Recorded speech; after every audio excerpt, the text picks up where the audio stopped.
This one I don't know much about at all. Nice. I'll just be a guest. I guess. So this is West Coast Meeples. I'm Brad. I'm Nathan.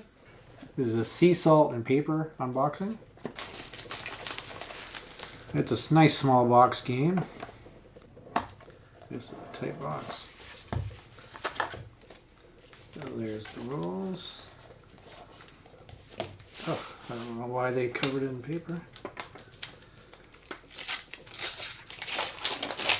Nice rules, full color. Just the first couple games you're going to need the rules. After that, you're going to remember what they are.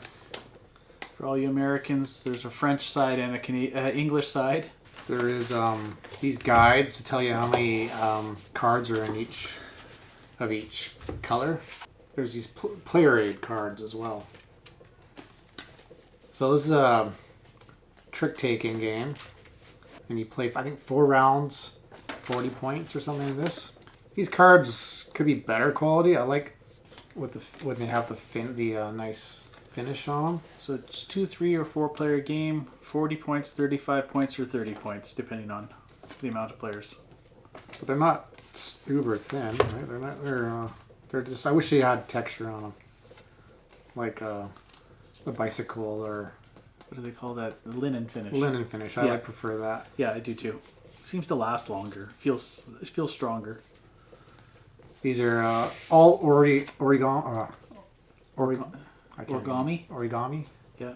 Japanese. Nice color. Paper, picture. Every card is unique. So you race up to each round. As soon as you have 7 points, I guess you can go higher, but at 7 points, you can call the round over, and you just score your points right away. Or you can go an extra. You can give everyone an extra turn because you might have a lot of points, and just then you get to score one extra thing, and they score less, which is kind of interesting. So it's kind of like a push your luck kind of thing. So how it's played is you get the one deck. This plays in a really small area, and then there's two discard piles. And on your turn, you take 2 from the deck and keep 1, and then place it on the discard.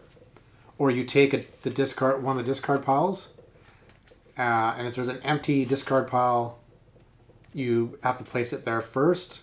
But if there's 2, then you can decide which one you want to play on. Because there's cards that will give you the ability to look through the discard pile and pick a card. So the different ways of getting points is like the penguin. For every penguin you have is 1 point. If you have 2, it's 3. If you have all 3, you get 5 points. There's a few different animals or a few different cards like that. Or there is cards like this. For every boat card you have is a point in your hand. There's also pairing cards. You get the shark. Yeah. So the shark and the swimmer are paired together, and then that one gives you the ability to steal a card from an opponent. And it's also that's a pair you would lay down. That's the only time you would lay a card down, and then that would give you one point at the end of the round. For every mermaid you have, you would get. So there's like 2 yellow. If that was your highest amount of that color, you would get an extra point. You get 2 more points with the mermaid.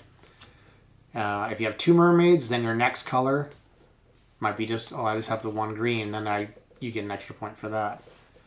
If you have all 4 mermaids in 1 round, you win the game outright, which is kind of weird and maybe not likely to happen.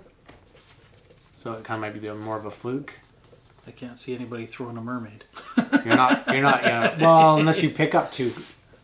If you pick up 2, you have to discard 1. You'd have to discard 1, yeah. So you'd be trying to grab it out of the discard pile then for sure. This seemed different enough of a card game that I just seemed like I'm gonna enjoy this game. So that's why I got it. I bought it at the last board game convention. Yeah, and then the artwork looks great. Yeah, it's nice artwork for sure. And I think you play it once or twice and you probably don't need the rules. Yeah, I can't see.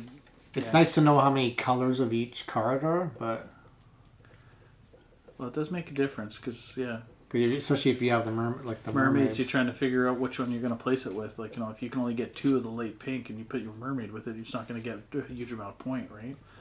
But if you can get Yeah. 8 yellows, well, it's going to get way more points out of for your mermaids. And the nice thing is you know that from the color aid card. Yeah, there's some decision. It's not there. I guess there's some luck on how it's played, but Well, every card game has a little bit of luck to it. like what was I? Yeah, No, a nice little game. box should have a little thumb cut out there. It would be nice. You can pull the box off a little easier. A little easier, yeah. No, I was It's thinking to that too. a little tight. Tight, but it's strong box like the Scout box. So it'll be a nice one for traveling with, especially with the size of the game it is. And it doesn't take much table spot if you only have. Thinking about putting sleeves on these cards. There's room on the bottom. There's room. No, that's the top, so it might not be less. Oh yeah, it's pretty tight. Yeah, you'd almost want to though. Yeah, I can see that for. You're It might shuffling, fit playing there. with those I'm ones. gonna try and see how they fit. It seems like there's room. Yeah. Yeah, it might be tight. Yeah. So that is Sea salt and paper. sea salt and paper. Thank you for watching.